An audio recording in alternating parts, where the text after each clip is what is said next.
आज के इस वीडियो के अंतर्गत देखिए कक्षा 10 का विषय विज्ञान का प्रश्न हम समझेंगे। तो आज का हमारा प्रश्न है कि अपशिष्ट किन्हें कहते हैं, उदाहरण दीजिए। तो आज का हमारा प्रश्न क्या है कि अपशिष्ट किन्हें कहते हैं, उदाहरण दीजिए। तो चलिए इस प्रश्न के आंसर को हम समझते हैं। तो देखिए जैसे कि केला, ठीक है, केले को खाने से पहले हम क्या करेंगे, उसका छिलका उतारेंगे। तो केले का जो छिलका है वो हमारा अपशिष्ट पदार्थ है, ठीक है। सेब को भी खाने से पहले हम क्या करेंगे, उसका छिलका उतारेंगे। तो यहाँ पे भी केले का जिस तरह से छिलका हमने अलग किया था उसी तरह से हमने सेब का भी किया है। तो सेब का भी छिलका क्या बना, हमारा अपशिष्ट पदार्थ। उसी तरह से जैसे कोई सी भी सब्जी है, तोरई की है या आप ले लीजिए लौकी की सब्जी। तो लौकी की सब्जी बनाने से पहले हम क्या करेंगे, लौकी से उसका जो छिलका है वो अलग करेंगे, ठीक है।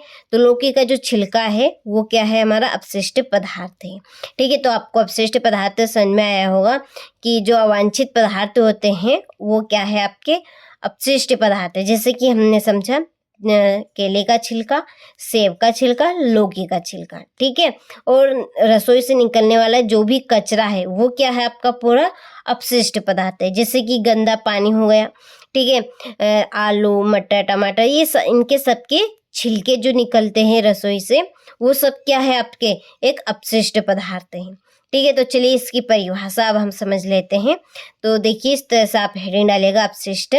तो किसी भी पदार्थ का प्राथमिक उपयोग करने के बाद जो शेष बचता है, ठीक है, जब हम प्रयोग करते हैं तो जो शेष बच जाता है उसे ही क्या कहते हैं, हम अपशिष्ट पदार्थ कहते हैं, ठीक है।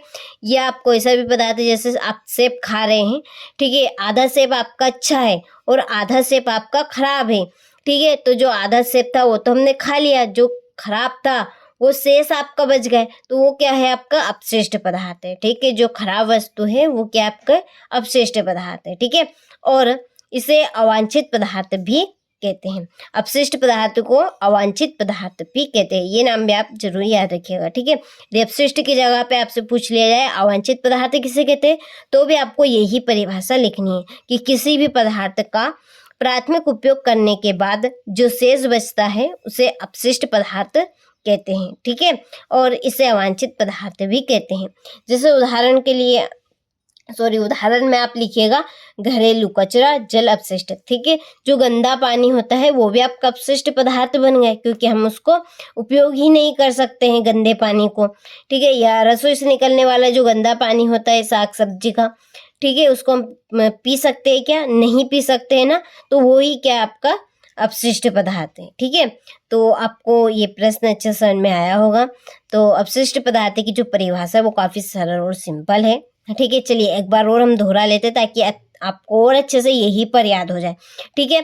तो किसी भी पदार्थ का प्राथमिक उपयोग करने के बाद जो शेष बचता है उसे अपशिष्ट पदार्थ कहते हैं, ठीक है। और इसे अवांछित पदार्थ भी कहते हैं, ठीक है। इसे क्या कहेंगे, अवांछित पदार्थ भी कहेंगे। उदाहरण में लिखिएगा घरेलू कचरा, जल अपशिष्ट, ठीक है। तो यहाँ से आप अच्छे से स्क्रीनशॉट ले लीजिए इस प्रश्न के आंसर का और अच्छे से अपनी नोटबुक में इस प्रश्न के आंसर को कंप्लीट कीजिएगा। चलिए तो मिलते हैं आपसे अगले वीडियो में इसी तरह के महत्वपूर्ण प्रश्न के साथ।